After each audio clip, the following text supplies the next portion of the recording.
year or two were a little bit tumultuous, but that was because Marty Duffy was on there and we had some fun. So, but it's been a good experience. I've enjoyed it. I enjoyed the students and all the staff. I still know some of the, I'd say most of the staff, but students I don't know that many.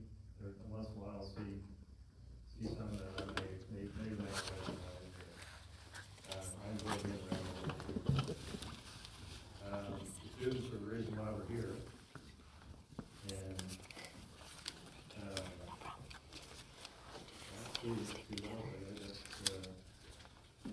I just think that I'm here to hopefully support the staff so they can do their job, so that students can learn and graduate and go on out in the world and do their thing. So that's all I got. You want me to introduce the next one, Steve, or? No, I've got a couple of questions for you. Okay.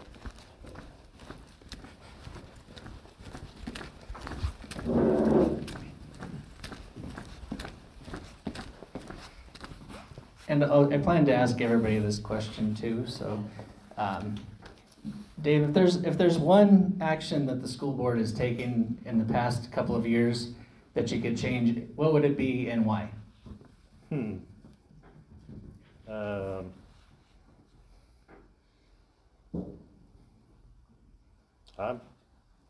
I don't know. I don't know that I'd change. I can't think of one that I'd change, to be honest. I'm thinking. Can't come up with one that I think we've made some. Overall, I think we've made some good decisions. Some a little iffy, but I really. Can you put the microphone up? Thank you. Sorry. He asked me if about any decisions I regret or anything like that. I can't think of any, so I don't know what to tell you. So I'll keep thinking. If I come up with one, I'll blurt it out. But anything else? Yeah. I forgot to ask for 2 mics. My bad. Oh. What do you think? How do you intend to maintain a steady tax levy for Knoxville schools if reelected? Well, the ISL, which we're voting on in November, I think it should pass. I think we need it.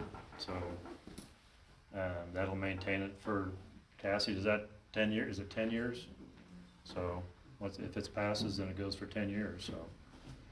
And I think, 99% of the schools in Iowa have passed it, so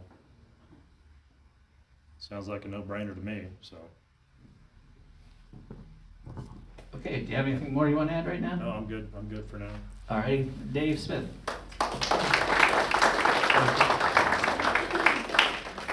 So our next candidate is Susan Schwarzendruber. I'll let Susan introduce herself and talk about why she's running. Please welcome Susan.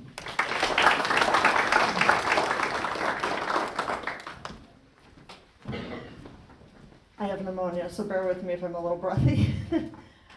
Hello, my name is Susan Schwarzendruber, and I believe that I'm a good candidate for school board because I'm qualified to serve in this role. I'm willing to volunteer my time and effort to learn everything I need to know to keep our district thriving and growing. I know this is a major commitment of time, and I'm willing to put in that work. I've served and am serving right now on a number of boards, including Secretary for Low Rent Housing Agency of Knoxville, Treasurer for Knoxville Music Boosters, and also at a state level I serve with Iowa NARO Board. I already have a strong working knowledge of how a board should function. My professional experience includes, but is not limited to, contracting, working with Davis-Bacon wage rates, obtaining grants, establishing policies and procedures, and keeping a balanced budget annually of $2 million. Over the last couple of decades, I volunteered countless hours in our school district.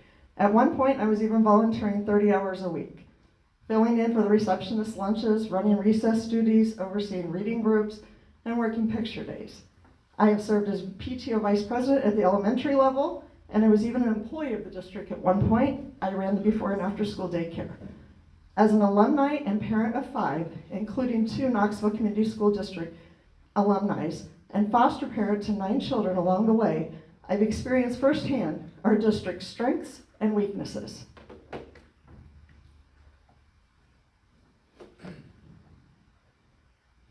I'm so sorry. I hit the wrong button. What are some of those strengths? We have dedicated board members, faculty and support staff, dedicated underpaid support staff, parents and community members and their ongoing support. If there's ever a need, they're the first to jump in and lend a hand. I can remember how quickly we raised money for band uniforms not that many years ago. We put it out to the community, and it was a full community effort, and people showed up, and they put in the work. And it was achieved in just a few months. And of course, the students. Many of them have great goals for their futures, and they're eager to attain those goals. All of these things are strengths. Weaknesses, or areas that could be improved: unequal treatment of students. A good example I can provide for clarity purposes: I had the opportunity to sit through an IEP with my own child and then sit in on an IEP with a foster child. During the foster child's IEP, we had the Department of Health and Human Service present, and those 2 experiences were entirely different. Those meetings couldn't have been more opposite. The one where the state was visibly present and making requests, the school was much more accommodating. The state's presence should not make the difference. The student and their needs should be the difference and the focus in that type of meeting. It's a real weakness when we lose sight of the fact that fair is when every child gets exactly what they need in order to succeed. Every child should have the equal right to an education. It's equity versus equality. Our district is currently ranked in the bottom 30% for the state. Staff morale is low, and retention rates are poor for faculty. Open enrollment numbers for those opting out of our district increased annually. Those enrolled in Pella this year alone from Knoxville, 115 students. 115 students not choosing our district. And that number only captures Pella and not the other surrounding communities. 115 students, that's almost an entire graduating class. As a district, what is actively being done to address these weaknesses and concerns by our current board and administration? Many will tell you exactly how to vote in this election, or who not to vote for. I will not. The best advice I can give you is simply listen to each of the candidates, ask the difficult questions, get your answers, and then show up on November 7th and vote.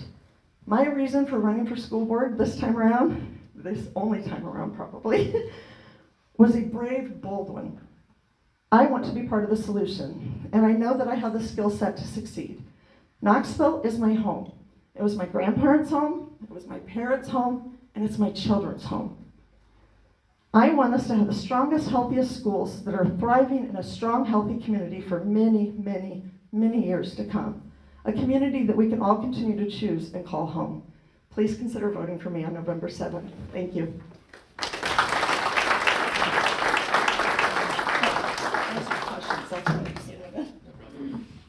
Just a reminder, what vote taken in the past couple of years would you have changed and why? I probably wouldn't comment on the one in the past couple of years so much as the upcoming one. The ones that don't go before the public, like North Star. I'm not against North Star. I don't have the facts to know where I stand on North Star yet. As a public member, I think that it should be a right. I think it should be fair. I think it should be very transparent. And I think that information should be readily available to all so that we have a voice or an opinion. I mean, not just like a SIAC committee, but like an actual forum, public forum where people share their opinions. I think that would be fair.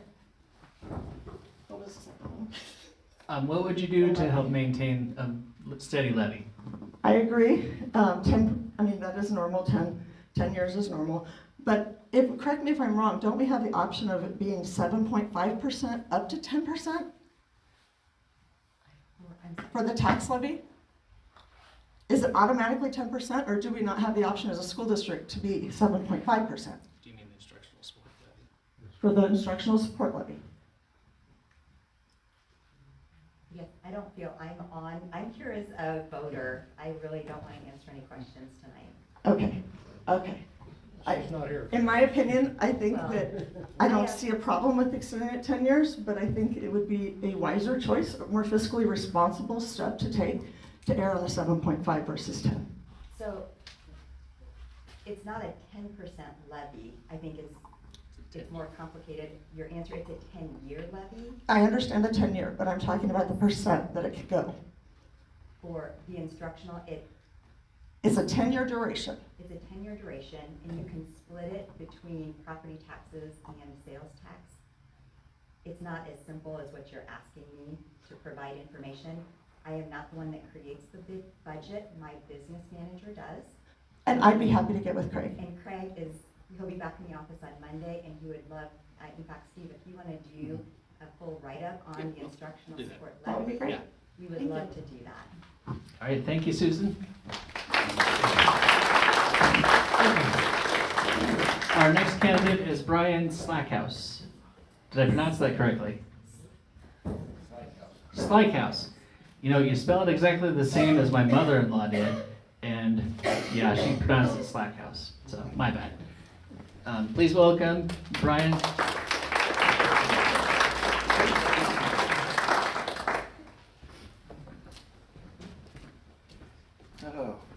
Well, good evening, everybody. My name is Brian Slackhouse. I was raised in Knoxville and have lived here basically in my entire life. I am the youngest of 6, all graduated from Knoxville. I myself have 3 children. My oldest graduated this year from Knoxville. I have 1 in high school and 1 in the middle school. By trade, I am a journeyman electrician. I was on the hydroelectric plant at Red Rock when that was going on for building that, but the last few years I've been at Facebook. I am running for school board because I believe we are in need of some changes. I have had conversations with several other people that believe as I do and have shared their concerns. Among those stated most regularly are transparency, fiscal responsibility, culture, curriculum, and bullying, and retention of students and staff. I think to even start on any one of those things, the first thing you need is an open dialogue between the administration, faculty, and community. We need to be able to openly share ideas and plans for the future of our school system. Not everyone is going to get what they want, but if we work together, we can find a common ground that is beneficial to the community as a whole. Once we have the open dialogue, we are well on our way to improving the culture and environment within our school system. We can find a way to ensure the Knoxville school system is a safe and healthy environment where students and faculty thrive. A place where we not only retain our students and staff, but one that attracts those from outside our district. Now, I don't believe money should be the driver of every decision we make, but it is a very important aspect. So we need to make sure every dollar spent goes to where it does the most good for us as a whole. And we can't let our spending today put us in a hole 5, 10, or even 20 years down the road. If elected, I plan to do my best to see where you get on the right track, and I will take the time to listen to your concerns and keep the public informed as best as I can. Thank you.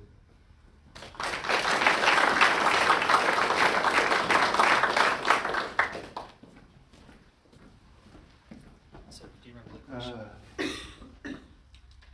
Yeah, I kind of have to agree with Susan on just the lack of knowledge, be finding out after things are done. I mean, granted, haven't been within the community in the pulse, I should say, but I have talked to several people, and it seems you hear one thing, then several months later you find out it's changed, but it's already done. So that seems to be an issue, and I think that's something that needs to be worked on. And my question about the levy is based on the whole levy, not just the instructional support levy, because as I'm sure you're all aware, the school district is the biggest taxing body. They have the highest per 1,000 taxable valuation levy. So that's kind of, I was just asking about the whole levy, you know, because I don't know if anybody wants to see that go up or not. So what would you do to help keep it steady?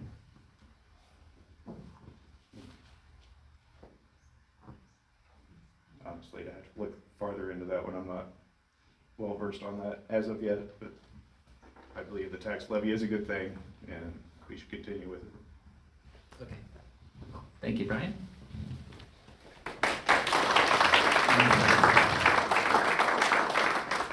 And our last candidate to introduce herself is Jill DeYoung. Jill is currently on the Knoxville City Council. Thank you. Please welcome Jill. Well, I didn't bring any notes, which I may shortly regret. But I'm Jill DeYoung. I'm a mother, a citizen, as mentioned, currently serving on City Council. I have 6 children, 2 of which are recent graduates who've gone through the school district, 4 currently still in it. I've had a lot of great experiences. I've had some experiences with my students. They're all unique. I've really enjoyed most of my interactions, honestly. I am running to try to keep the momentum. City Council, I feel like Knoxville right now is a very great place. Lots of good things are happening. I really just want to keep that moving. I think we did a great job on City Council. I wasn't really done. I still wanted to serve. I think that they had a great candidates there. So I would like to move on and really see what I could offer to help the school board. I didn't really get a good pitch. I didn't really get all my thoughts with it. I was hoping to answer your questions as they came instead of try to lay it all out right now ahead of time. So I would like to earn your vote. I'm happy to answer any questions, whether here in front of everybody. You can catch me on social media. I own Mrs. D's restaurant. You can catch me there. I'll be wearing an apron, but I would love to represent the people and their ideas. I obviously have my own ideas, but as a board member, I'm here to represent your ideas as well and to work that out. And I would just like to see the positivity and the momentum that we have going in our whole community really continue. So, shorter and to the point.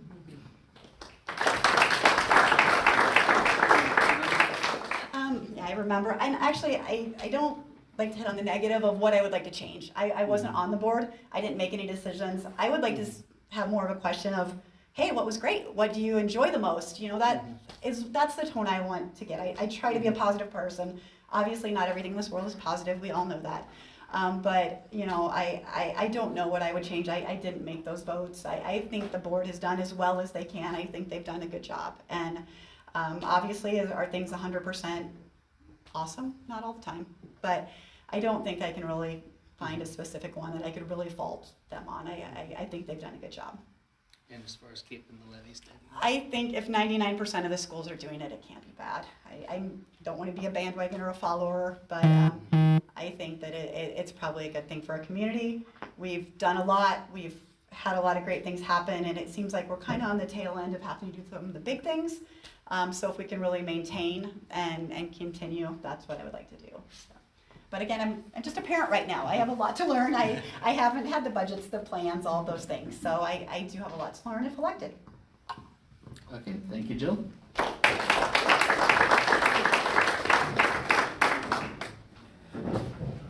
So I'm going to dig into the questions you all submitted now.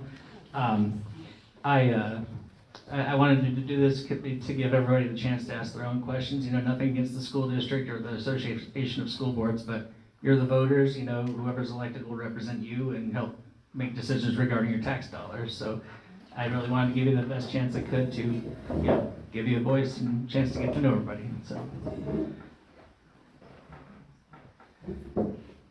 okay, here's one. State rankings came out, and Knoxville is in the bottom 30%.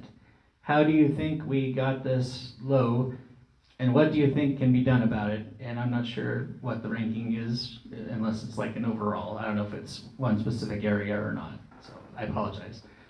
So, what can we do to improve Knoxville's overall performance in the state? We'll start with you, Jill. Well, I think recruiting and retaining the best staff is what's going to really help our students. You know, if we have turnover, we have things like that, that interrupts the learning process. They often have to start over again. So I just think really a focus on being supportive to our staff and our teachers and getting the best ones, making Knoxville the destination for those teachers, that this is where they want to come work. Like, this is their goal, is to get to Knoxville. I think the best way to help our students perform better is by having that. That's all, just put that line. I think that when you're saying the bottom 30%, would that be for testing? Anybody? Question didn't specify. What's that? Didn't specify. They didn't specify. So I'm guessing overall testing that we do, anybody want to clarify that? But anyway, it's just, I would echo what Jill said. Try and keep, get and retain the best staff we can. All the support staff that we can, we can keep them. We just gotta, I don't know if it's testing that, I don't know if there's a really good way to prepare for it, that you can't practice. I don't think that, but I think just having a good staff and having the kids, the students prepared, that's probably the best way to do it, so. So I think our district is already getting a jump start on this. I think the whole strategic plan, I said that's part of that process. I see that in motion. That was passed last June. I think that they're starting to outline strategy. How can we attack this? How can we go about becoming a stronger district? So, I mean, I see very positive growth in that aspect. In terms of attracting teachers, we don't seem to have a problem attracting teachers. We have a problem with retaining teachers once they're here. How many band directors have we had in the last 5 years? Does anyone know? How many choir teachers? Exactly. They're not staying. And we need to be finding out and following up and asking why. I know when these people are leaving, they're stating to other individuals, we don't want to say anything negative because we don't want to leave here and get a bad reference or be blackballed where we want to go next. I didn't just spend how many years of my education to lose out, to be a greeter at Walmart. I think that these are the things that need to be addressed. I mean, really and truly, is the retention. I would have to say probably has to do with maybe look into your environment, the health of it, safety of it, maybe the curriculum that you're looking to see where you're lacking there. You take care of that, then that helps with your retention. And yeah, then people want to stay and everything gets better.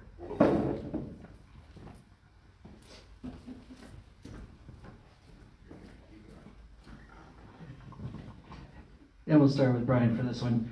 Open communication, accountability, and complete transparency are important traits of administration and school board. How will you work to achieve these goals? Well, first, I think you have to make it known that there will not be reprisals for voicing your opinion. And to let people know that it really is a truly open dialogue, free-flowing information and ideas, and let them know that you'll be heard and worked with. That's the best I can say. Yeah. Open communication, accountability, and complete transparency are important traits of administration and the school board. How will you work to advance these goals? Achieve these goals, excuse me. Open communication, I think we somewhat touched on that with retention and staff not feeling that they have the flexibility and be able to have the open two-way dialogue there. In terms of transparency, I think our website is phenomenal. I mean, you can get on there and you can find just about anything. You can get on the minutes, you can look at the agenda. I mean, you can see what's coming up. You can track things there. Now, as far as open enrollment numbers, couldn't find those anywhere. Went to Pella, found them on Pella's website. Couldn't find them on ours. I mean, so there is some areas we could tweak in regards to transparency. I can see that. So, I mean, those are the thoughts I have. You, Dave? Well, during school board meetings, I think the best thing that we do is we ask questions. We try to do our due diligence beforehand and go through the agenda and try to do, you know, if there's anything that needs clarified, we can clarify that or whatever, but, during the meetings, the best thing we do is ask questions where, you know, how do we get here and how are we gonna pay for this and this and that, and I think we do a pretty good job so far, at least since I've been there, so. Well, and I kind of go on along the lines of what Mr. Smith said, that come to the meetings. You know, they're open to the public.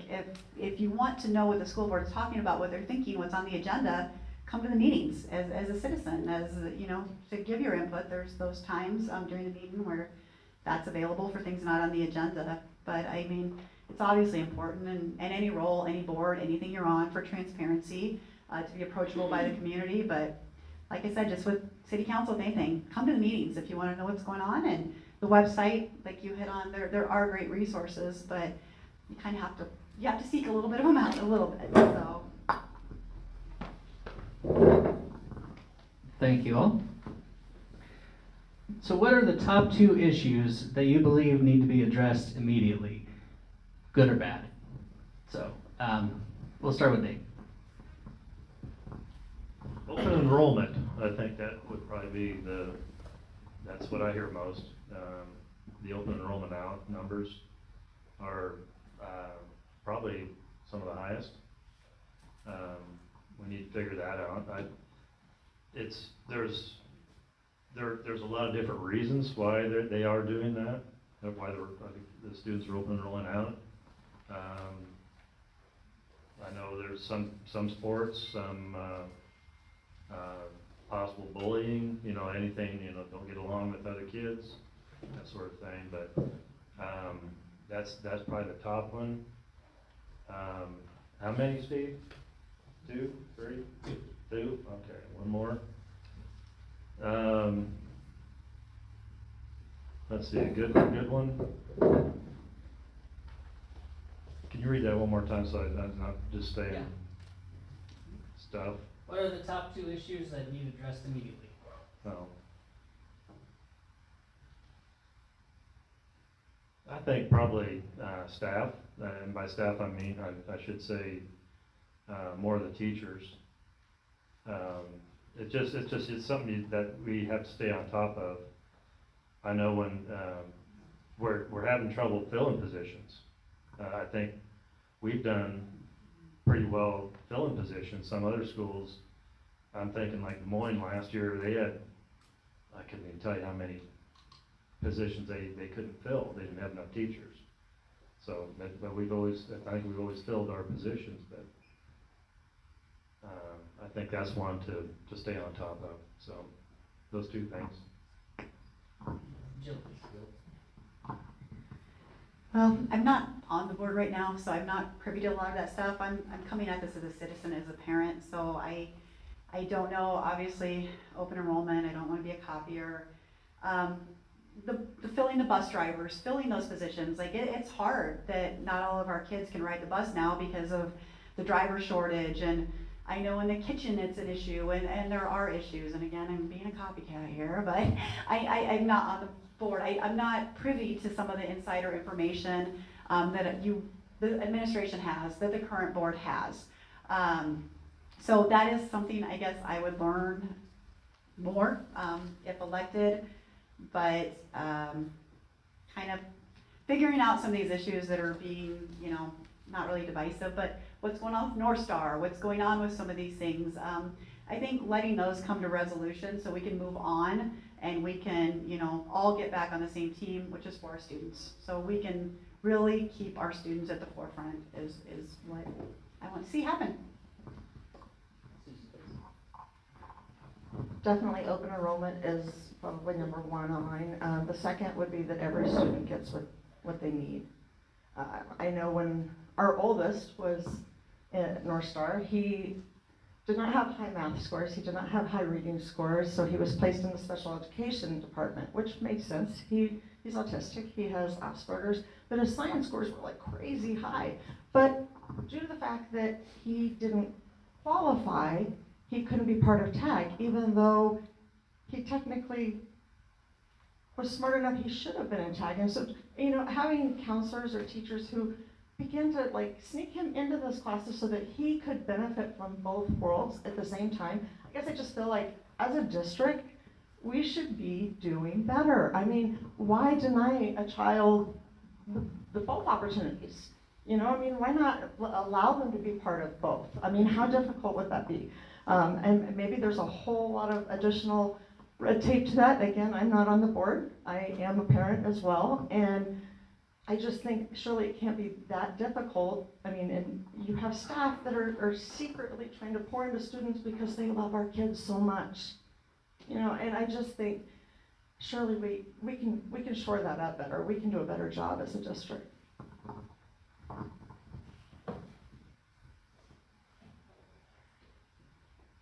Top two. Well, I think we kind of beat transparency to death, so let's try maybe a little bit of the fiscal responsibility. Maybe that goes with maybe some of the reason we're not retaining some of these janitors, custodians, bus drivers, some other things. I think it's probably culture as well. Maybe it's a mixture of both.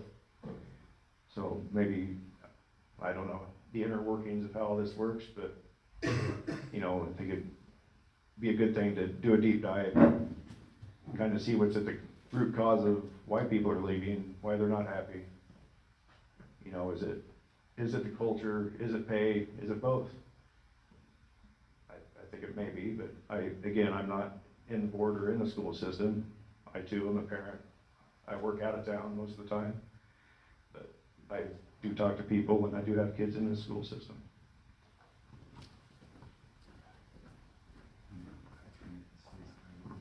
Okay. This one should be easier for everybody that's not on the board. Please tell us about an organization you've been a member of in the last 3 years and the impact you have had. We'll start with Susan. Well, I run an organization, Low Rent Housing Agency of Knoxville. I've been the director there for 10 years, and we serve the low-income individuals of our community, and we offer rental assistance, both public housing and Section 8 rental assistance. We recently, as of last week, moved our location. We're now located at 116 East Robinson Street, so we have moved. We're no longer in the city building. And what type of impact? Oh, my stars. There is nothing more rewarding than when you have an individual who is on assistance, and typically you'll see an individual who's on assistance for 3 to 5 years before they become self-sufficient.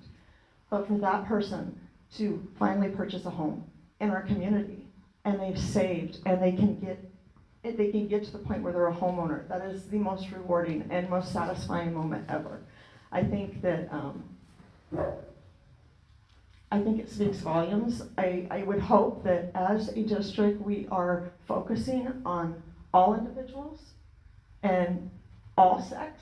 You know, I mean, we've had individuals living in our home who were homeless, classified homeless by McKinney-Vento the last couple of years. They weren't tracked properly when they moved into our district. They were told 2 weeks before they were to graduate that they wouldn't be eligible to graduate. This is after they purchased the cap and gown. This is after they had the graduation party.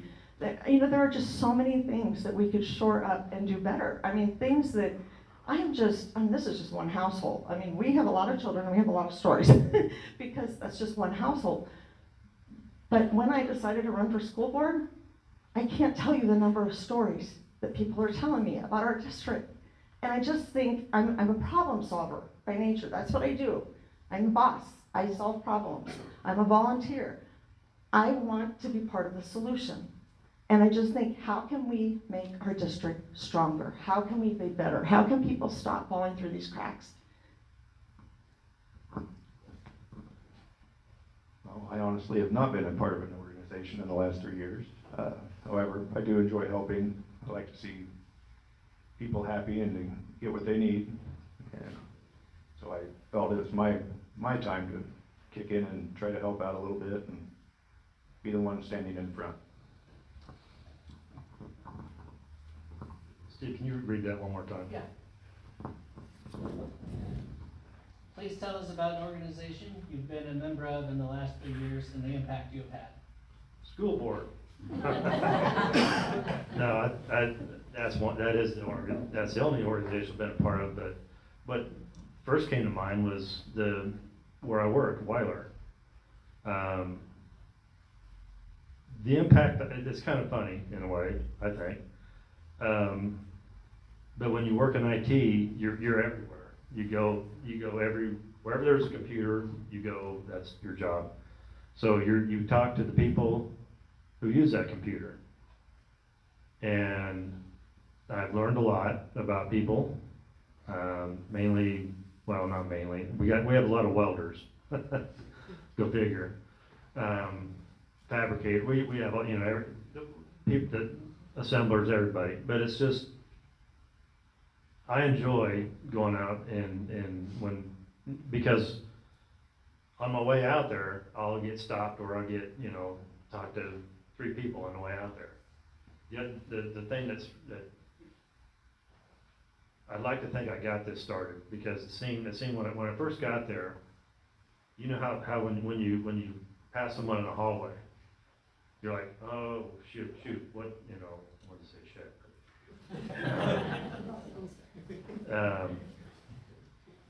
You try to think of something funny to say or something or whatever. I can't. I don't. If I know the person, I'll stop and give them a hard time or something like that. But usually it's just, hey, you know, good morning, you know, and I've had several people tell me and said, you know, we didn't do that before. I don't know if they did that, if we did that since you've been here or whatever. But I can't just walk by someone in the hallway or out in the plant and down you know, and not, you know, acknowledge them somehow. So that's kind of what, you know, if you pay attention to school board minutes and all that, you've kind of seen what we've done there. But I just think that's, I don't know, that's kind of interesting me. And my boss calls me the social butterfly, because if someone wants to stop and talk, I said, as long as we don't talk about school board while we're here, then you know, then it's something else, you know. And they're always willing to talk about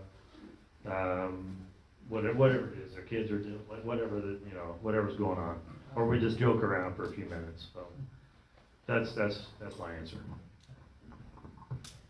Well, the last 3 years has been obviously city council that I've been a part of, and I've been very, very proud of what we've accomplished. I mean, we all ran on our own accord. We're all individuals with our own thoughts, our own background, our feelings, our little pet projects.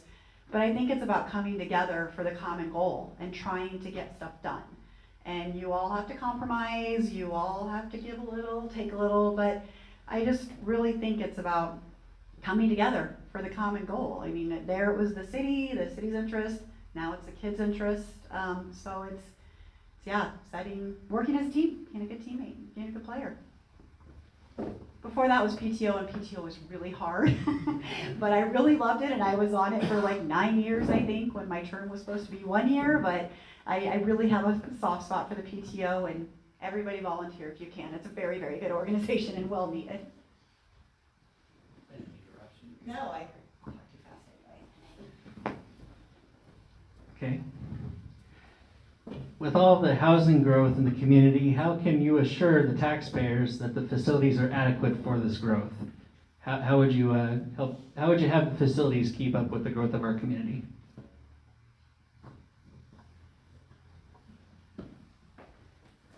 That is a good question, and I noticed with the Kading Development EA, I said we have the potential for amazing growth over the next several years.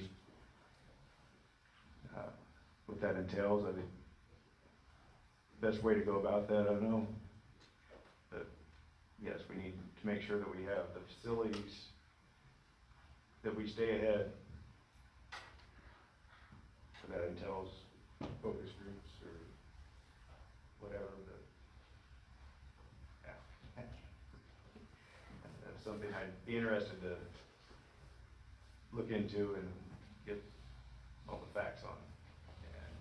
Communicate with the community, see what their thoughts are, see what our means are, see what we have in the coffers that we are able to do, and take the best route forward.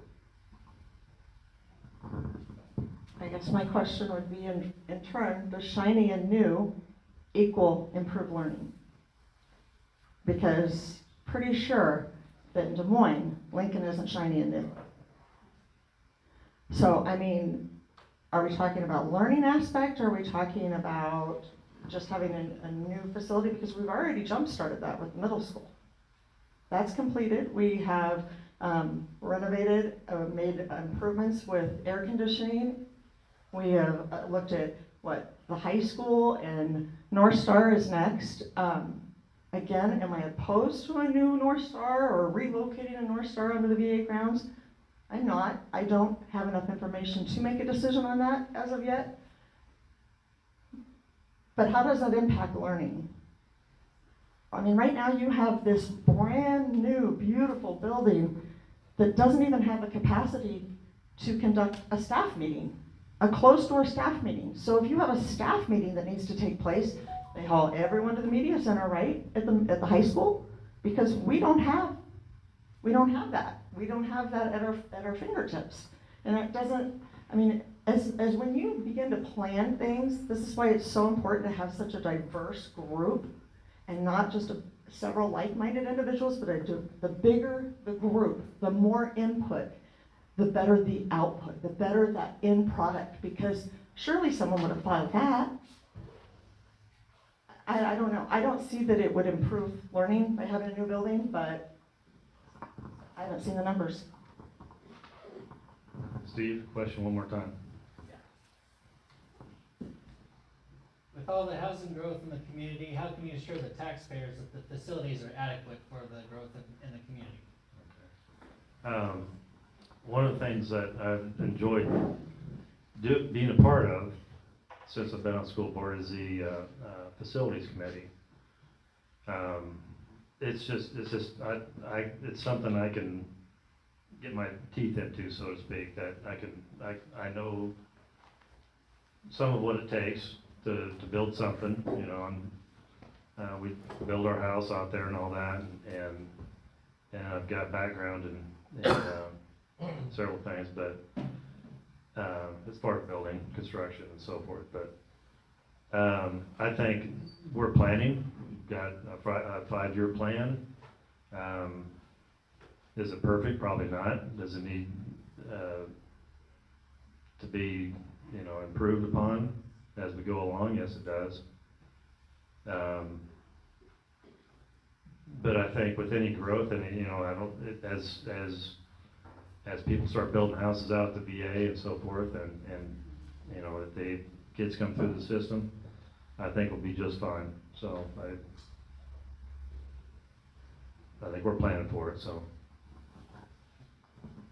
Well, and with an accounting background, like, it's numbers for me, and a lot of this is still fairly hypothetical. We don't know how quickly things are really gonna move at the VA. Is by next year, will there be 20 houses, 50 houses, 100 houses? The development behind Walmart there, how many of those are families with students? So it's hard without seeing budgets and presentations and plans, you know, to really know the exact dive down of the numbers. I think we're doing what we can. 5-year plans, you know, they're trying. We're trying hard with what's been in place. Will it be critiqued? I'm sure. Will things change? But I think that it's just keeping that, looking forward, keeping the finances in check, but really adjusting as things happen in our community. You can't get stuck in the plan because it's a plan. We just have to continue to adjust and roll as the community changes and continues to grow.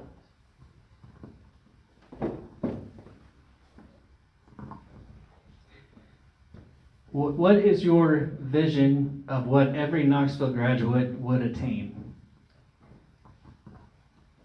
Well, I would hope they would have attained the best experience possible to them, and each of their experiences are unique. I mean, my 6 children are all very different. Some of them schools very easily. They've skated through school. They're in college athletics and, you know, being academically successful. One of my sons learns a little differently, so we've had to navigate the IEP program. But the goal is that he is just as successful in what his career path ends up to be as my student that, don't tell teachers, probably didn't study at all and still skated through and had a very good GPA. So, I mean, that's the goal, is all those kids' paths are gonna look different. A lot of them are non-traditional, but they should all have the best possible input, the best possible path to get to that. Whether they end up in a trade, whether they end up in a 4-year degree, whether they're the next president that comes out of us, or the next professional football player, whatever happens, you know, we need to individualize it and really give them the best chance of success coming through our district. I think a goal, and I saw this with my son. Well, I'll go back to my experience first.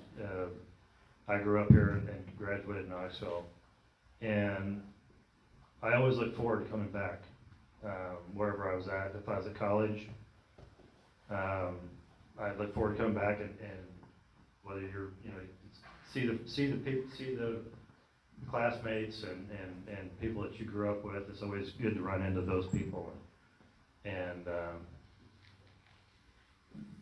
whether so after college, when I went in the military, and our thinking was, the whole time was, okay, when we start having kids, we're gonna be done with this, and we want to grow up around family. So both our families are here in Knoxville. So I think it's kind of gotten away from that at some point. My son would be an example of that. Has no desire to come back to Knoxville. He'll come back and because we're here, his grandma's here, and you know, and my brothers and sister are here and all that. But other than that, he lives in Des Moines. He's happy there and all that. But I think a goal, a really good goal would be to have students graduate and want to come back and work in Knoxville and you know, and just be part of that. And I think not sure how to get to that, but we had it, and somewhere along the line we got off track somehow. But that's something I would like to see come back. I look around here, I know a lot of you guys grew up here and all that, and Jerry, for there. I think you were in the military and all that, and went off and did that, but we came back. So, and a lot of it is because family's here and all that, and a lot of it is we feel comfortable here. Like when I go visit, like we just came back from had a trip in Colorado. It was nice and everything, but you know, and expensive obviously, but it's just to me, Iowa, Midwest feels more like home. So I guess that's in a roundabout way. The goal is to have our students graduate and try to get a lot of them to come back. In education, we're not in the business of having kids be kids forever, right? We're teaching them, we're moving them towards adulthood. So we should constantly be pushing in that direction. So by the time they're graduating, they know how to balance a checkbook. They know how to go grocery shopping. They know how to do the budget. They know how to use an alarm clock. You know, I mean, these are like common things that you would think are common sensors, but are somewhat lost anymore. And I just think, I mean, we should be preparing our children to be gainfully employed adults, right? I mean, that should be the goal. And if they can't be gainfully employed, then have the best quality of life right where they're at. Yeah, I would say if you have good experiences, you look back, you're happy, and as well, you turn out of the school system, you're prepared. Well, I don't think anybody's ever really prepared, but you're able to enter the workforce or your next step of life well equipped to take on whatever challenges that provides. And like like I said, if you had good experiences, you feel safe, then eventually a lot of people will go back to that place where that originated. So.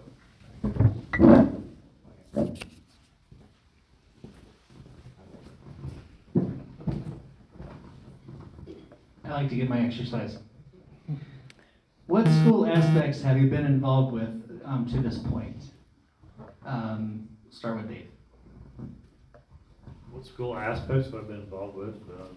School board? I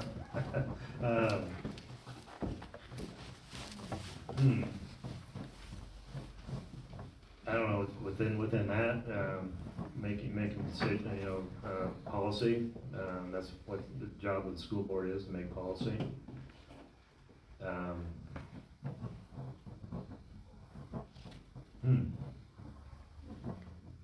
That's it. That's all I got.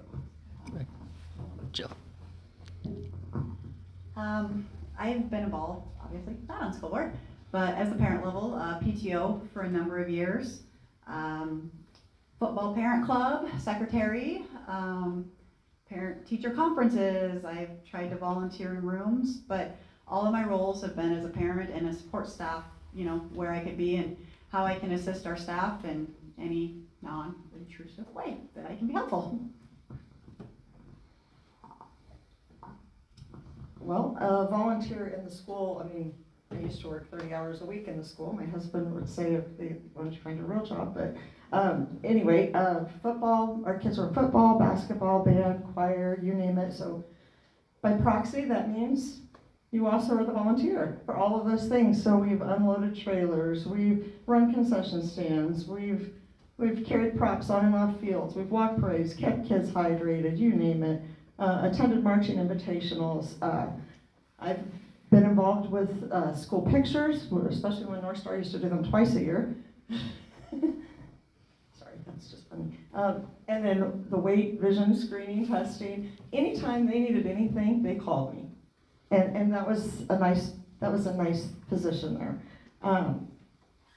I am the music booster. I used to be music booster secretary. I am the Knoxville Music Booster treasurer. I've done that for about a decade. You name it. Anywhere there is a place to fill, that there's a gap, we try to step in and we try to fill that need. And so, we've done a lot with the district. If there were class trips, we would volunteer to go on those class trips. I know my husband went on several of them, to Tennessee, to New York, to Washington, D.C. He was always the one that went and I funded. No, no. Anyway, but I've been involved in a lot. When my kids were in grade school, I helped chaperone field trips. When my nieces were in theater or the plays, I helped create the backdrops and help with the construction of some of that stuff. More recently, a few years ago, helped with cross-country meals, and last spring, the spring before, it's on prom committee.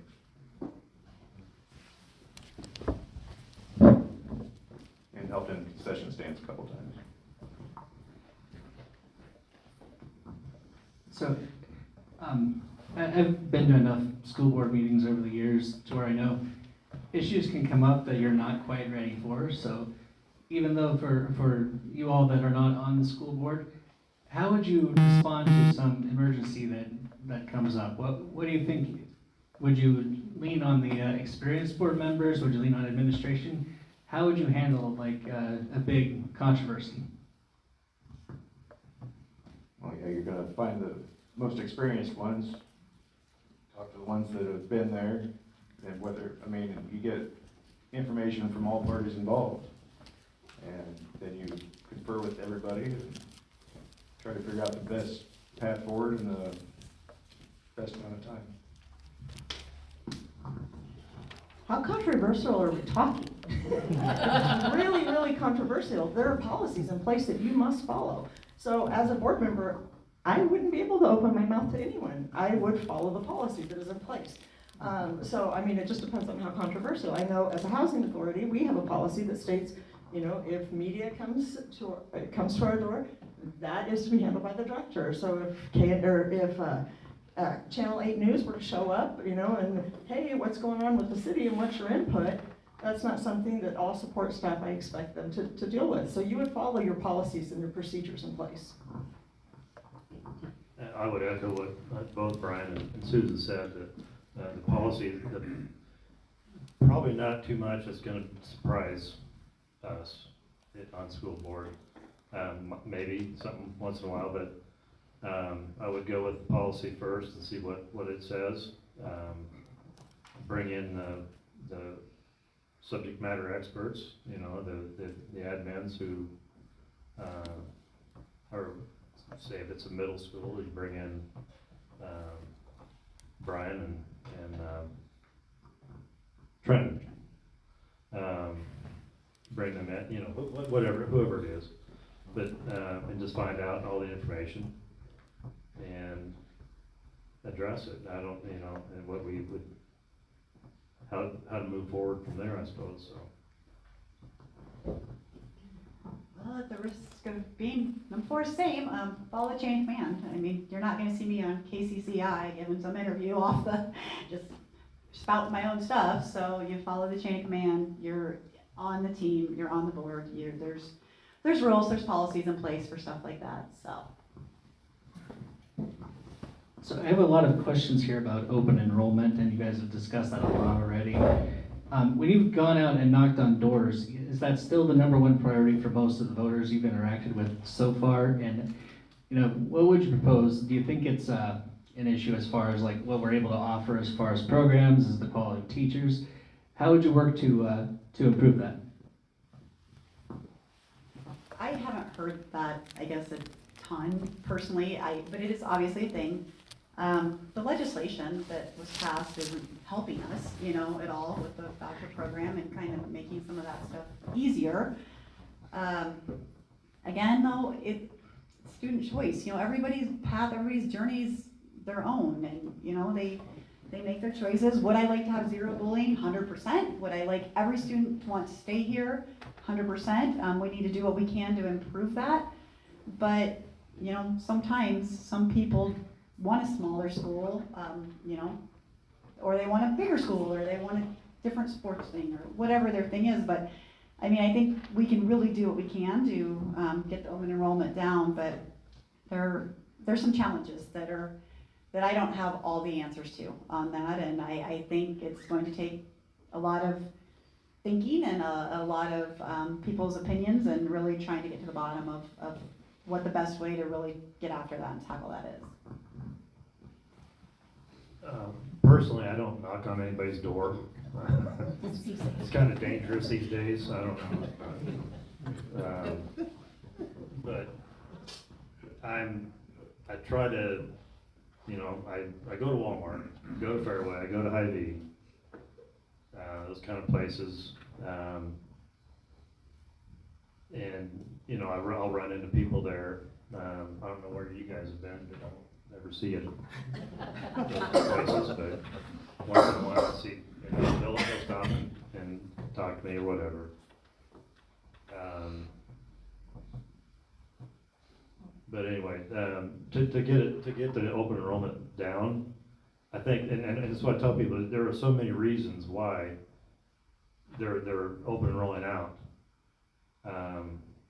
and you just have to try to figure out each one, I guess, or, you know, a general method of trying to keep them enrolled in. One thing, and I don't get this, because I talk to people at Weiler also. One of the girls I work with, she said she lives in Pella, but her kids come over here for daycare, and her stepson goes to North, and they bought a house recently in Pella. They almost bought a house in Knoxville, and as she was going through this process, I was talking to her and so forth, and she goes, I just don't want my kids to go to Knoxville schools because I Googled it, and the reviews came back not so good. They're not, the reviews came back and just said, oh, it's just not it's not a good school system, and so I Googled it, and it's what it does. That's what, but that's a Google, that's what people look at, you know, that's one of the first things they might do if they're coming into, moving into an area, is they're gonna get on the internet, and they're gonna see what people say about it, and all that, and, one way to improve that is everybody get on Google and make a good review. How about that? But like I said, there's just so many reasons why it's happening, and it just, I don't want to make that sound like a cop-out. But we gotta improve, there's a lot of areas to improve. And to keep our students here and all that, and we just gotta get into it more and figure it out. Yeah, that's, we're kind of beating that one to death, but it does need to be addressed and fixed, so. I think we pretty much touched on this earlier. Jill, you mentioned it when we were talking about graduation. It's about the experience, right? You hope that they have a lot of really positive experiences while they're in school. If you have a positive encounter or experience, you're a whole lot more likely to leave a positive Google review, right? I mean, to me, that's a common sensor. If you have poor experiences and you feel like your voice isn't being heard and you've gone through the proper channels and it's a brick wall, then those desperate people will go around the brick wall to Google. And I mean, this isn't the hard stuff. It's not. I mean, we just need to improve student experiences. I know we have buku clubs. I mean, we have all kinds of clubs and different things, and yet 115 kids. That's a lot of kids. And I mean, I love Pella and all, but they shouldn't be benefiting. Not from our children. They should be enrolled in Knoxville School District.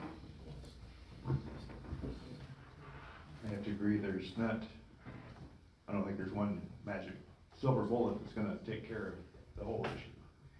And a lot of it does come down to experience, and everybody's is different. And, you know, one, it might be the curriculum, for another, it can be something totally different. Somebody might be getting bullied, you know, there's several issues. Everybody sees life through a different lens, but we have to start with culture, the environment, and like I said, you have a good positive experience, you're gonna stay. You're gonna wanna stay, you're gonna tell other people. If you have a bad experience,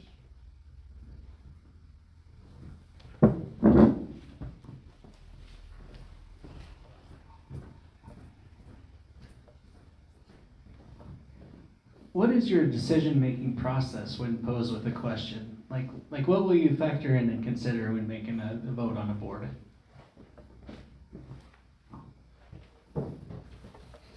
well, you have to take every aspect into consideration. That's why I think the more input you have from a more diverse group, the more people throwing their ideas in and 2 cents worth, I think you get a well-rounded idea of what people want, and couple that with what's needed and what you can do, and you gotta find a common ground in there somewhere. So just talk to everybody you can, get all the ideas possible, and go from there. Just to make sure I understood the question correctly, our individual decision-making process, like how Yeah. we interpret things, how we make decisions, Mhm. I would say analytical, logical, and financial. Those seem to be how the lens through which I see things. I mean, that's just my nature. It makes my husband crazy, but it's just who I am, and he balances that because he is not always analytical, logical. No, he's phenomenal is what he is. He puts up with me. So, I mean, definitely, I would say analytical and logical thinking. I'm a fact person. I want to know the facts. I like to deep dive in statistics. That's how I learn. Well, you took my fact thing, so that's all I got. No, I'm more of just information. I gotta know the information, to make a good decision. We usually, one of us will, if something comes up and we're asked, if it's something we're purchasing or whatever, we wanna know where the money's coming from, and it's gotten to where, the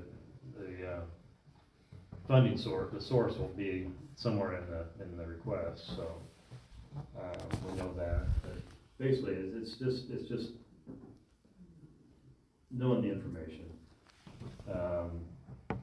Beforehand, I always like to, and it's a must to go through the agenda and look at it, and if there's something that, you kind of see that, something's gonna be controversial or something like that. So I might try to ask for more information, but, that's what I base my decisions on. Well, Susan took all her thunder with her facts talk, and that's what I was too. It's accounting background, it's numbers, it's facts, it's sorting through the noise on things that might be opinion based, that what this neighbor's saying, what this neighbor's saying, what this neighbor's saying, and kind of coming to what is the common ground, what is probably the common thread, what is the truth, or what the best version of that. But yeah, just getting through the noise, and if there's numbers, looking at the numbers and making the numbers make sense. All right, does anybody else have any other questions? I do. I'm putting my banker hat back on, but, we've had property taxes increase 47% in the last 5 years.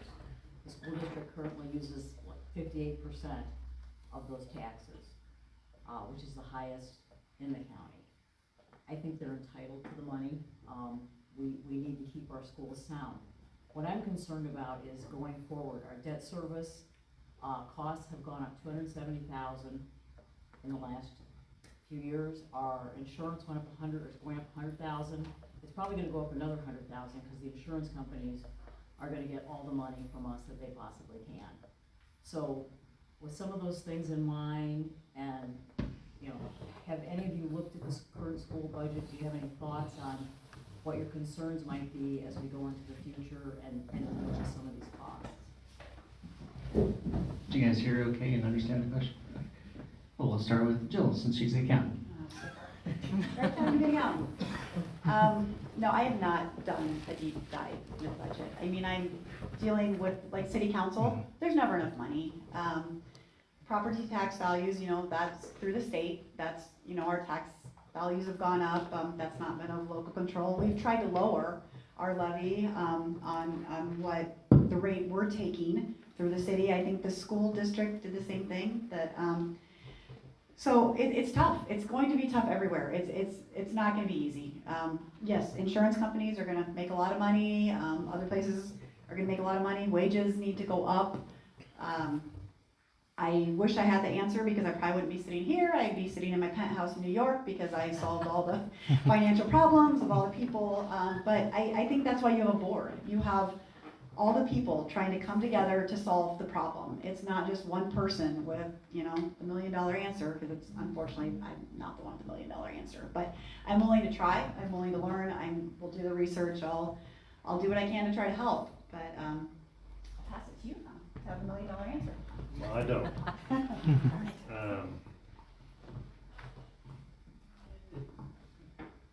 Property tax is one thing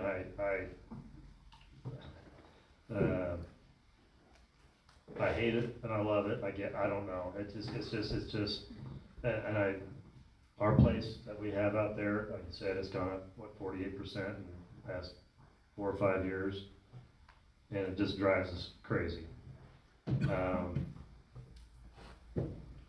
We thought, we're thinking that, after retirement, what we're gonna do, where we're gonna go, what we're gonna, so my wife, she spends a lot of time on Zillow and looking at other states and their other, and all their this and that. There are states that don't have property tax.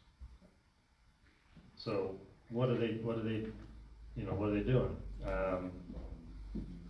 Washington State has, they have property tax, but it's much lower, even though it's much more expensive to live there, but they have a higher sales tax. In my opinion, I would be okay with the higher sales tax, if it lowered property taxes. To me, that's something that you can control. You have some control over that, how much money you spend, where you buy stuff, or how you buy stuff, or whatever. But I really don't see any other way, to get property taxes lowered. She gets on there and looks in Des Moines. She found a nice house. Property taxes, $12,000 a year. What? we can't do that, So, it's just ridiculous, and I don't know how it's, how you can do that. I mean, you live out in the middle of nowhere, maybe your property taxes won't be as high, but, I don't know, it's like, and there's, like I said, there's states that don't have very low or no property tax, but they rely on other sources, tourism, or whatever, to help pay that, but, it's a constant thorn in everybody's side for property tax, so, I don't know if that's any help at all, but, sales tax, to me, that's, anytime you say tax, it's not good, but, everything's costing more these days, especially, I think, since COVID. When we went through the building process for middle school, if we got most of the bids in before, right around pre or just right at COVID time. If we'd waited, say, another year, that probably would have cost $10 million more dollars easily to build it with all the, just the materials and whatnot, everything. It probably wouldn't have been able to be done if we would have, timing was the best we could do on that, because if it had been another year in the future, I don't know if we'd approve a $40 million bond issue in this town. So anyway, that's what I got. To answer your question directly, no, I have not been on there yet and looked specifically at that. Do I intend to? Yes, I do. There's never enough money. I don't care if you're in the school district, if you're in the city, if you're at the government level, there is never enough money. It's really about being a good steward of the money that you have. I mean, that's really first and foremost. I do understand the property tax that you're talking about. I'm getting ready to lose an amazing employee this next year because he and his wife are making the decision to leave our area. They're moving to Wisconsin. I had to think of the name. Wisconsin, because much lower property taxes, much lower sales tax. And so they are going to move their entire family out of our area. This is a family born and raised here. Born and raised here. We knew we was another family, and they have grandkids, a grandchild or 2 grandkids here. And so we're getting ready to lose another family. And so do I wish that were different? Yes, I do. But there's never enough money, but we do need to be fiscally responsible with what we do have. No, I have not looked into the budget. It was something that I would be interested in seeing the numbers and doing a dive into that. And I agree, I mean, and things don't always, you don't always have to have everything new. And yes, there's never enough money, especially when you're dealing with the state.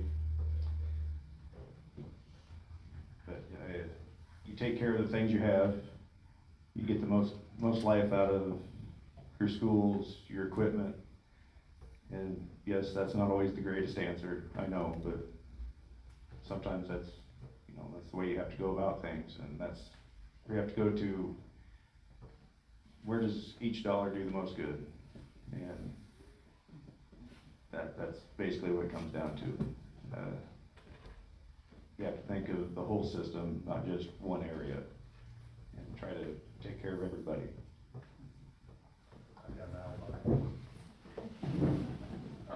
I'm gonna say a dirty word.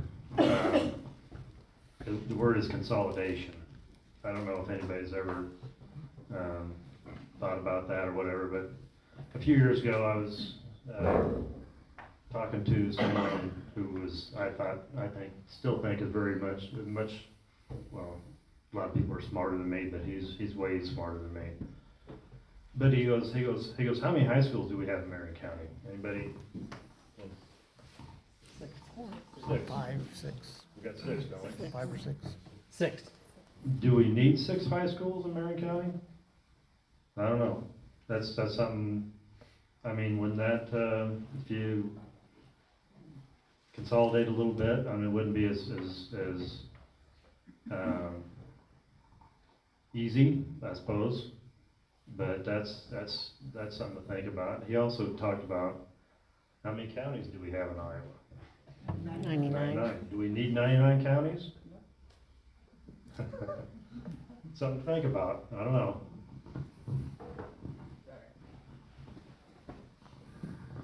Okay, getting close to the end here, so I just want to ask, what do you think, as a taxpayer and as a candidate for school board, what do you think is the greatest asset that Knoxville School District has, and how would you build upon that if you're elected? We have a lot of assets. I just think continuing the forward thinking, the 5-year plan, looking at what's happening in this town, what we're projecting to happen, what's, the development, looking to make sure that we're meeting the needs ahead of time instead of being behind. We don't want to have 300 houses built and not enough classrooms for those kids. We don't, it's just continuing. I think what the current board, is trying to do, and I'm sure the board before that is continuing to look to the future, and I will do my part to try to keep things on track, to try to make Knoxville grow, to make sure though we're in a position to keep up with the growth and continue that trajectory. Steve, can you repeat that one more time for me? I still had consolidation on my. What do you think is the greatest asset the school district has, and how would you build upon that? The greatest asset, I think, is two. There's the students and the faculty. When I say faculty, I mean staff. The people, the students, that's our greatest asset. And I think, I like what somebody said over here, I don't know if Jill said this, but improve upon their experiences. That's the students, that's what made me come back. I had a good experience. My son, well, to say it wasn't as good as mine. But just improve and just improve on the experiences and all that with the students and the staff. So. Sorry.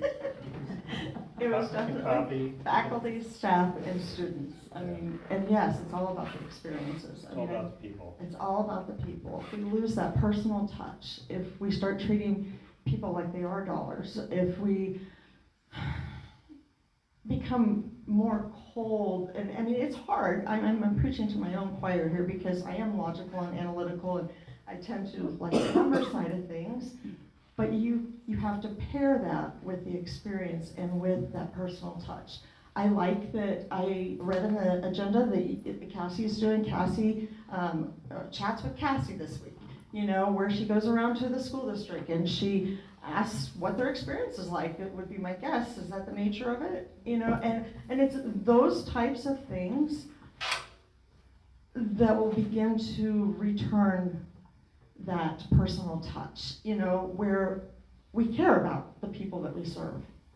We aren't just treating them like they're worth $1,700, or however much, but I mean, it's the return of that personal touch, because let's be real, we are living in rural Iowa. We are small town Iowa, and while we are close to Des Moines, the one thing that we could capitalize on is the fact that we have neighbor to neighbor living, and that we are personal, that there are those personal touches. I mean, like, we get excited for living windows, we get excited for Marion County Christmas. I mean, those are the things in our community, or helmets and hot dogs, or, you know, I mean, there's so many positive things in Knoxville. And the school district could be right there with it. I'm gonna say, well, it's gonna be people, but it's gonna be like the Alumni Association and the booster clubs. They're just amazing around here. I mean, they see a need, or anything, people just jump in, give money, hand out information, volunteer.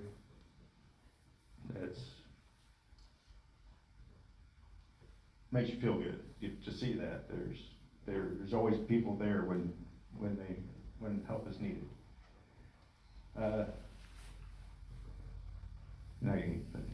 In talking to people, and I guess like the clubs, like your baseball and the band boosters and all that, just that, you know, amazing with their fundraising. But, you know, each of them, I think, should have control of their own money that they raise. I don't believe it should be thrown into a big pot altogether and then dispersed. I think it should stay within the organization that raises it. That way those kids get the full benefit, and the people get the full benefit of the fruits of their labors.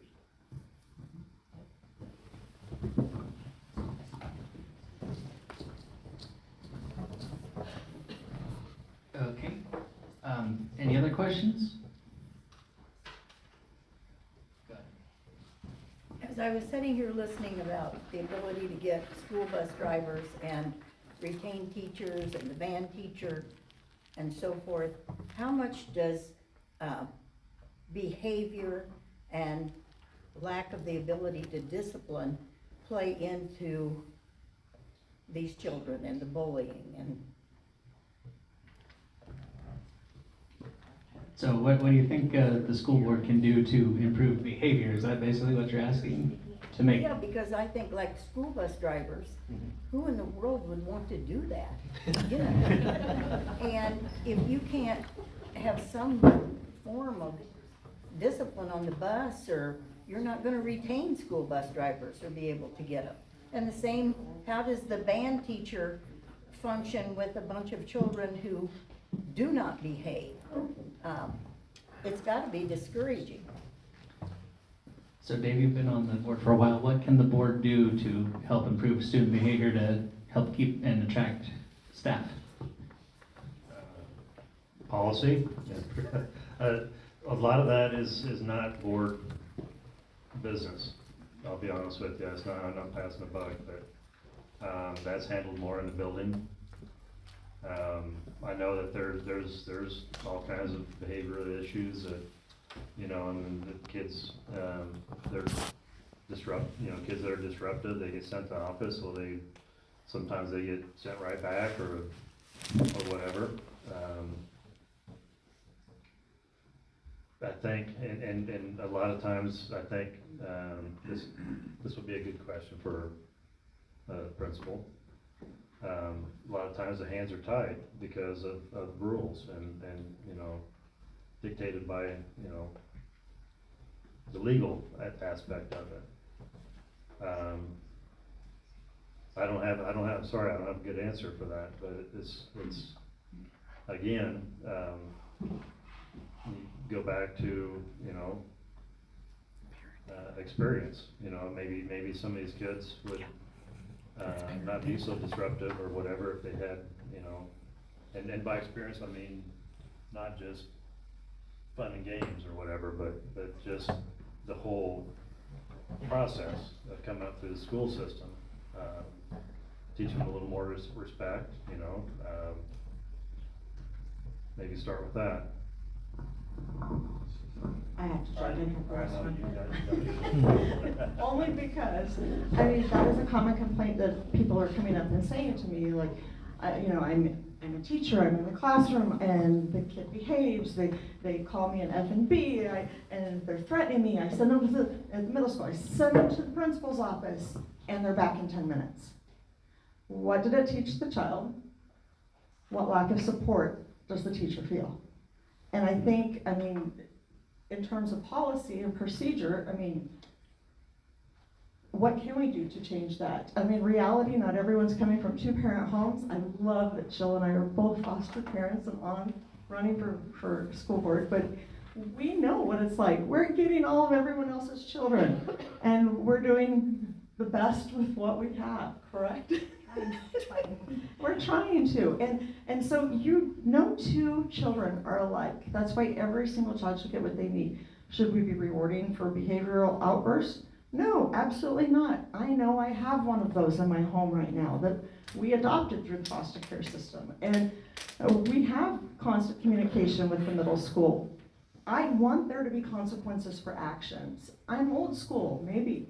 That's ingrained in me. But they need to know what they're doing is wrong. And yet, then the extreme side of that, we had over a dozen kids expelled from the middle school last year. So where does that pendulum swing? You know, I mean, even at the request of law enforcement stating, don't expel these children because they're easier to track while they're in the school district. And we still expelled. And so I just think, you know, again, there's not a quick, easy answer for that. But yeah, I also wouldn't want to be a bus driver. I'm just telling you, I mean, throwing things at the back of my head, I'd have to be able to see them coming. No, but there are special breeds of individuals who absolutely thrive in that realm. I know Dan Nichols did for years, loved it. Santa Dan, they called him. And he absolutely was the best bus driver. I mean, he had those kids so excited to ride the bus. We need more Santa Dans. We really do.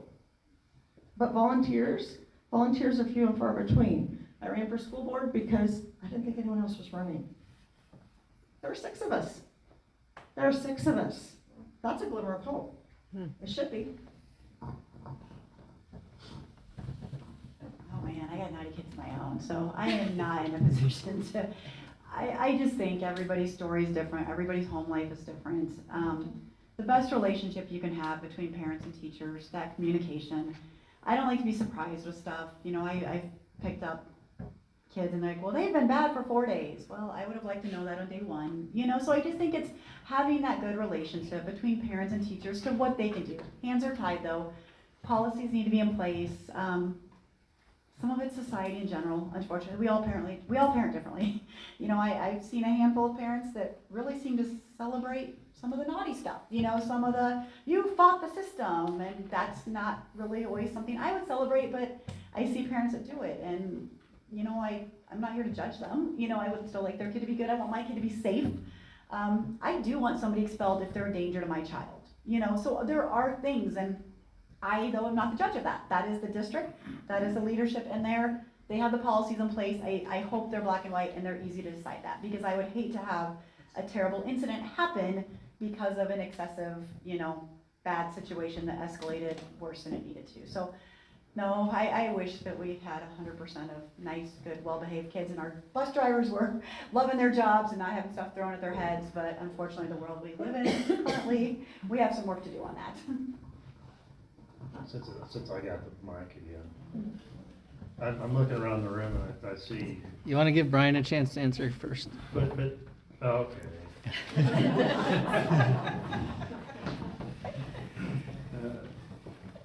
Yes, definitely. I heard more than one story about and one person I know very personally that changed careers because of the way kids acted in school. Just, we call them F&Ds, and just, you know, I think that was a 7th grader. And currently, my 2 children still in school. They ride the bus, and you know, according to them, they're very respectful and quiet. But they, you know, I hear, and I rode the bus as a child, so I know what it can be like. But you know, they say it can be very unruly and very crowded, and I understand with the way the world has changed, and a lot of people is like, you don't admonish my child, and then what do you do? I mean, you tell them their child is bad, and then they come after you, and so, yeah, policies and stuff, I don't know what the answer is. But I definitely think that is a big part of, one of the aspects of maybe retention is the unruly behavior and the lack of a good policy to keep it in check. Well, your behaviors are a direct reflection of your societal norms, you know what I mean? It's what happens in society. I totally agree with that. I just, you know, I was gonna say, I look around the room, I see a couple guys mainly that, are about my age. I'm talking about Kevin, I'm talking about Jerry. And what kind of kids were we growing up? I'll say, you, I don't, just kept a low profile or whatever, but, I would say that Kevin was probably more ornery than me. Just a guess. Even though I didn't know you until after, high school, and I think you're, you know, somewhere I remember partying with you, or at the same party several times, but anyway. Just what I gathered, you know, anyway, I was ornery. You probably know that. You might have some memory of us, all the hell we gave, what was it, Nichols? Sam Nichols.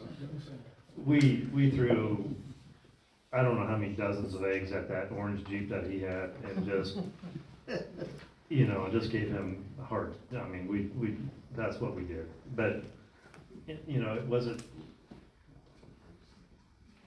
were we causing damage? You know, we were just, back then it was just, we were just having fun. And, you know, if we got caught, we got, you know, taken care of, whatever. I went to the police station a couple times, hopefully I didn't get arrested. The parents got called and all that, and we, you know, they took care of it, so, anyway. What is, you know, a lot of things have changed, and you know this more than anybody. You know, in some ways, you know, your hands are tied, or you know, you can't, under the law, you gotta follow this and that. It was a little different back then, but, I don't know, it's just hard, it's a hard thing, and it gets harder and harder to figure out, so. Well, thank you guys. And I just want to thank all the candidates for being brave enough to run. It takes a lot to run for office. I say that at all these forums. It's not easy, and it's really not easy for a school board because there are so many state mandates and so forth that's required, and it can really be difficult to stand out as an individual on the school board, or even to have your voice come out on the school board. But anyway, thank you for running in your candidacy. Thank Larissa Van Dunsler and Sherry Gertis, even though they couldn't make it tonight. And a big thank you to Bob Baker in the Hall of Fame for letting us come up here tonight. Thank all of you for coming. I'll give everybody one last pitch. We'll start with Jill. All right, well, I'm glad to be surrounded by 6 qualified candidates. I mean, that's a wonderful problem to have. You know, there's probably been lots of terms when 0 people want to run. So citizens have a tough choice to make. I would really appreciate if I've earned your vote tonight. If I've lost it, but if you have follow-up questions, anything that I could do, I would do a good job. I'm a hard worker. I'm vested in this community. I was not born and raised here. I've been here 20 years. My children were born and raised here. My dad was on the school board in the small northwestern Iowa town I grew up in. I saw them do really cool stuff, and even for a snotty teenager, I recognized they were really doing good stuff. And so I've tried to mimic some of the public service, some of the things I've seen my parents do. If I'm not elected, I'm sure whoever gets in there will do a fantastic job, but I'd like to be me. Just thinking about, there's 6 of us, so that's great. I think it's better than just having 3, and you have no choice. The only thing I'd like to say is I think most of you know I'm very approachable, easy to talk to, right, Terry? Terry.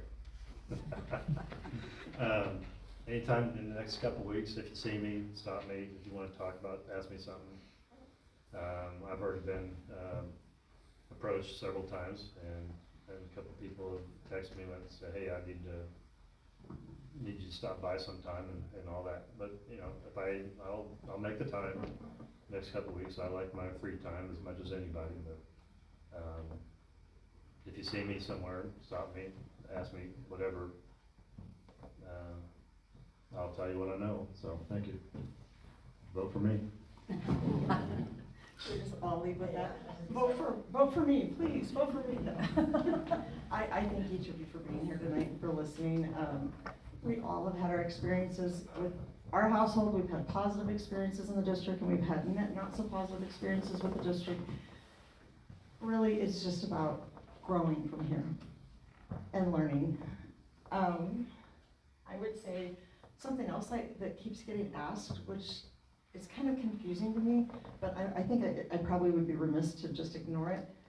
People keep coming up to us and asking, well, I don't know about you, but if I'm part of SOS, and if we're running as like some secret SOS agenda, or, I mean, just kind of I'm just gonna rip the Band-Aid off of that. SOS, I know, means Save Our Stadium, and I'm not opposed to saving our stadium, but as far as an agenda from SOS, or am I their spokesperson, or am I? Absolutely not. I respect that organization, but we have nothing to do with that. Really, our decision to run kind of the 3 of us together was a cost-effective one, and that really works well with my household and our budget, so I hope that that doesn't deter you. So anytime you have questions like that, please feel free to ask, because I'll be the first one to answer that. I mean, absolutely nothing is off limits, so if you see me out and about, ask. Well, I had a full head until it handed me the microphone. Now I went blank. Yeah, I'm still trying to get used to people stopping and saying, "Hey, you're running for school board." Caught me off guard the first couple times, but I have to admit it's very interesting, and I'm very open to talk to anybody. Got a Facebook page. Message me on there. Ask questions, concerns, comments, stories. I won't repeat them, or I'll change the names.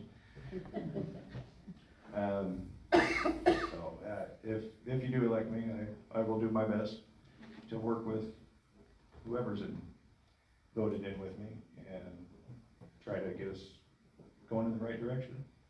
And again, thank you all for coming.